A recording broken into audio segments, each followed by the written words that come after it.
eddiini ya Allah tebagivumira. Tobeerangawo nga gwe eddiini ya Allah oyagala gikola ki? Kugivumira nti eddiini ekuluma nnyo kambavume. Ate nga Nabbi sallallahu alayhi wa sallam yatugamba man kana yuminu billahi wal yawmil akhir, omuntu yenna akkiriza mu Allah n'olunaku lw'enkomerero falyakul khairan, ayogere ebigambo birungi, aw liyasmut, oba akole ki? Oba asirike. Muwalimu ate gwavuma, gwe omusiraamu newe otabeera muwalimu gwavuma ate ng'ogamba ovumira ddiini. Ani yagamba ogivumire? Amanyi baffe baali babamanyiko kye bayita aliyaqdha, okubeera ng'omuntu muzuukufu. Okitegeera ekintu ekyo? Si mwebafu ng'ebintu abiraba mangu, agatta mangu patterns, kino na kino nga yagasse dda. Omanyi watyo bw'alina okubeera.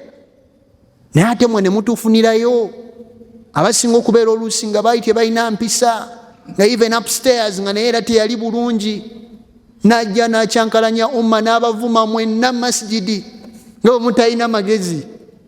Okitegeera ekintu ekyo? Ate wallahi abasiraamu abamu babigumira.